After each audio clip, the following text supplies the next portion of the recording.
So here we go, you guys. I did a live video on this. Here's the extruder that I got from Amazon here, and I don't know why it's doing this at the moment. That's just another thing that I got to figure out. I think my extruder's having trouble, or my hot end's having trouble, because it popped out. It must have had like a clog in it or something. Looks like it's extruding though. And what I did was I changed the polarity by, these are two different phases.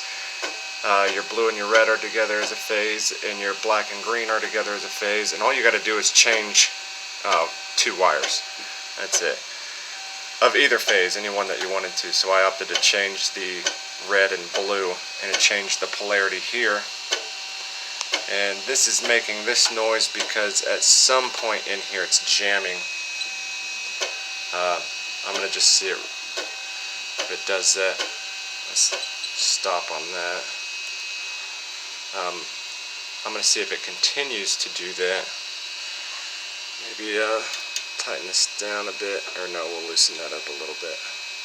Just a tad. Nah, tighten it. I'm not sure, we'll mess around with it.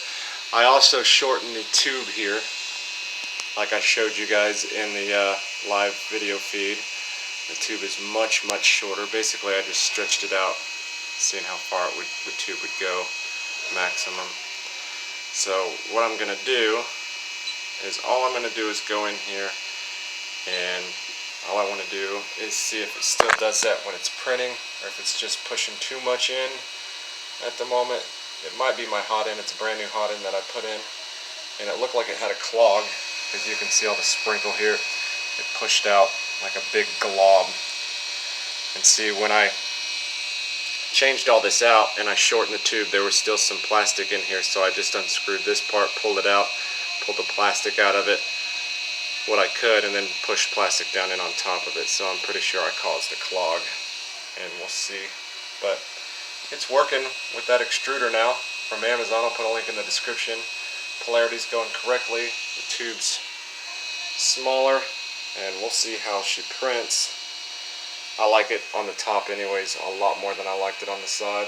I'm going to go ahead and come in here with some hot glue, because just to make sure that those wires, I pulled a little hard on this red one. You can see kind of just how flimsy that red one looks, because Anycubic doesn't want you messing with their wires.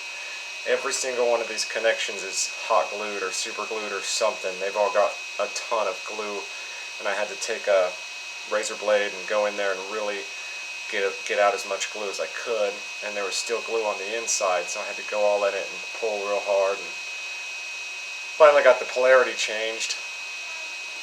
But that's the first thing you're going to want to do, is change the polarity if you get this extruder. First thing you want to do, and it's just as much as popping this out. There's this thing on the back. If you look at these connections, you can go online and see how to pull the wires out of a connection. There's these little clips in the back that you can take a razor blade to and just kind of pull them out, and then you slip the wires out. These ones are harder because they're all glued in, so you guys kind of got to cut away all the glue that you can. And then just either swap the green and black or swap the red and blue, and then plug it back in, and it goes from this way, or it goes from this way to this way, because it's a brushless motor. Brushless motors, all you got to do to change the polarity is swap the wires. That's it. Yeah, I'm looking down, and the hot end isn't putting out any plastic, so there could be a problem with the hot end. I'm thinking that it is the hot end, because it should be at least hot enough that some should be at least leaking out. And I'm going to fill this. Yeah, this isn't pushing through. You can see that this isn't moving at all. I'll give it a little bit of a start.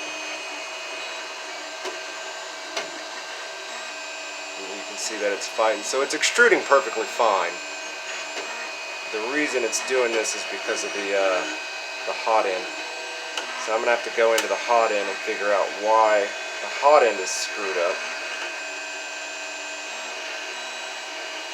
and then we'll get this thing printing good. So the extruder's good. So if you need that extruder, want to see how I mounted this upwards, this is the original mount. The mount went on sideways, like that, and everything went up from underneath, and now it's mounted on top like a Creality printer. If you want to see how that's done, I have a live video on my page. You can kind of go through and watch me mount it and everything, but I had the tube too long and the polarity wasn't changed yet, so I had to go in and change all that out.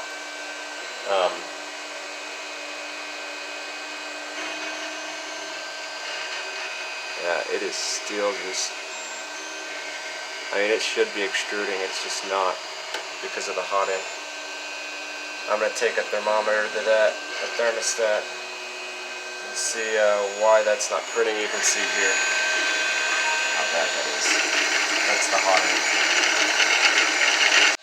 So just to double check, I put some different filament in, and I only put it to here. And I'm just going to do the filament in and see what it does when all I'm doing is pushing filament in.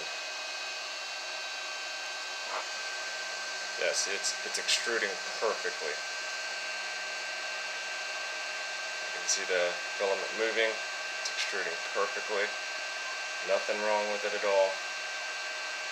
And I think we'll notice when it hits the hot end, because once it hits the hot end, it's probably going to do that same thing that it did before. Tick, tick, tick. So it's getting around, and right now it's going into the hot end, so we'll see what it does.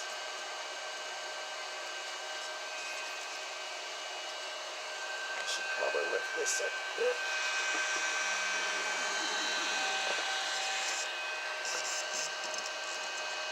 It should be in the hot end now.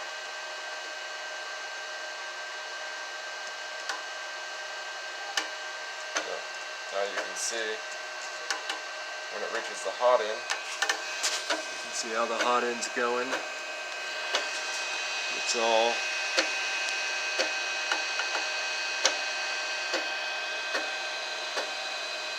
not even coming out right. So yeah, there is a clog in there somewhere. So we're going to push stop on that. So it's extruding right, and the video is about getting the extruder working. And so I think that we've succeeded. You can put this extruder on an Anycubic i3 Mega. Here is, I know people are having trouble. I've gotten emails, I've gotten comments on where to get stuff for the Anycubic i3 Mega. This is where you can get an extruder for the Anycubic i3 Mega. Alright, it's working. All I did was switch the PLA so I had a completely different color, so I could tell when the clog came out, because eventually it will. Turn the heat up about 10 more degrees instead of 220 to 230, and I just started slowly pushing in plastic from the side myself.